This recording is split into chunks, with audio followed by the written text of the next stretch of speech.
make sure that you're practicing it at different articulations. And so I was talking about playing it legato and staccato, or real long, holding the notes a long time. You should also play it with varying dynamics. So maybe start soft and get loud as you get towards the end. And then start from loud there and get soft as you get towards the end. So you're ramping up, crescendoing and decrescendoing.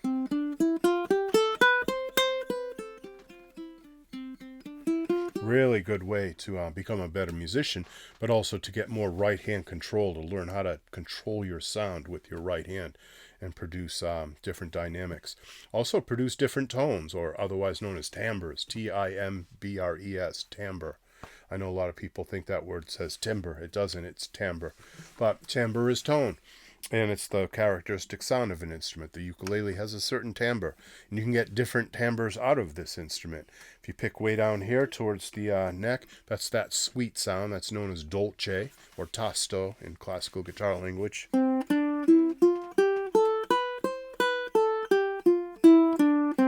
Sul tasto, sometimes they call it. And then if you pick way back here towards the bridge, you get that plucky, trebly sound known as pizzicato, or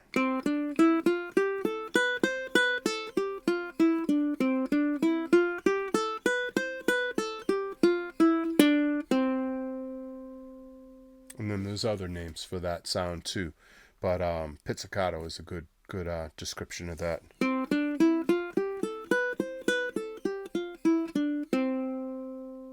So you're right by the bridge there. You can pick in the middle too. You can pick over the sound hole, which is where most people pick. That's kind of a neutral medium sound. Not too bright, not too mellow, medium. By the way, I misspoke. It's not pizzicato, it's ponticello. Bridge, ponticello. Pizzicato is something else. That's when you pluck notes on a stringed instrument, and you, like on a violin, when they pluck the strings of their violin. Pizzicato. My fault. I didn't mean to say pizzicato. I meant to say ponticello. I need to study Italian again. I studied a little bit of Italian a couple of years back, and I need to start reviewing my Italian words so I can speak that language a little bit better. But anyway, long story short, those are different tones. Those are ways to get different sounds out of your instrument. It's pretty radical, the different sounds. I'm going to use my thumb for a second. So here again is sul tasto, or dolce.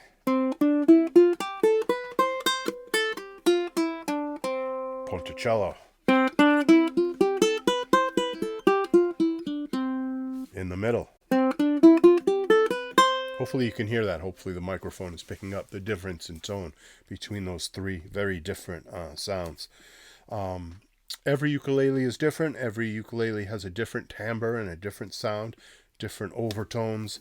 But this particular ukulele, you can tell it has a pretty radical difference between down here and down here.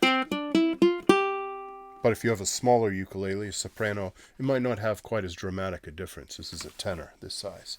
All right, so there's lots of different kinds of scales out there in the world. There's major scales, there's minor scales, there's pentatonic scales, there's blues scales. There are modes from different countries. There are Chinese modes and Japanese modes. There are modes from Morocco and Iran.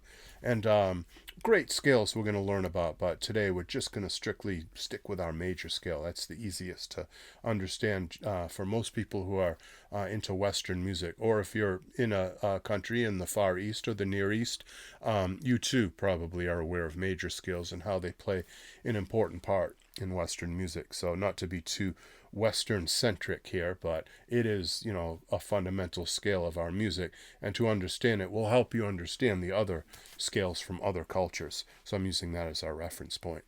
All right, let's see. We have other ways of practicing these, and that would be using rhythm.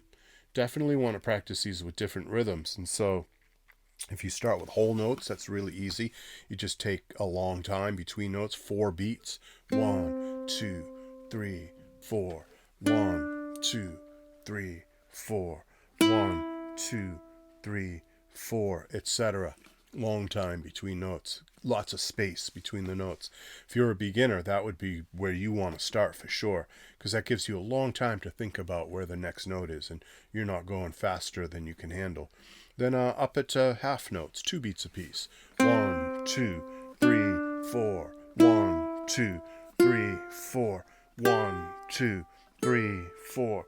1, 2, 3, 4. And that gives you a little bit of a faster rhythm. Then get into quarter notes. 1, 2, 3, 4. 1, 2, 3, 4. Get into eighth notes. 1 and 2 and 3 and 4 and 1 and 2 and 3 and 4. Do swing eighth notes, or otherwise known as shuffle eighth notes. Do dotted rhythms. Do like a dotted eighth followed by a 16th.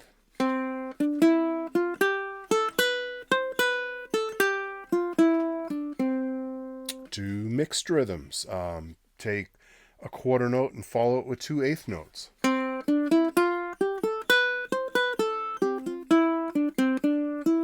That's an excellent way to practice scales.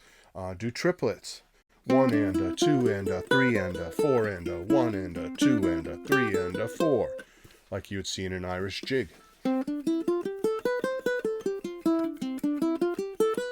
Triplets are really good. Do eighth notes followed by triplets. 1 and 2 and a 3 and 4 and a 1 and 2 and a 3 and 4 and a. Mix them up. Do lots of different rhythms. So I will make a worksheet for you so you have different rhythms to work with. I'll try to leave a link down below so that you can not only see different scales, but as we go in this series, I'll make more and more worksheets. This first worksheet will include rhythms, so different rhythmic patterns that you can use to work out on your scales with. All right, ukulele people, hope you enjoyed this. There will be lots more. Scales are a huge subject, so this is one of several videos. I don't know how many yet, but this is the first chapter. Hope you liked it, and be sure to subscribe, be sure to like, be sure to click that notify bell, and I will catch you later. Bye-bye.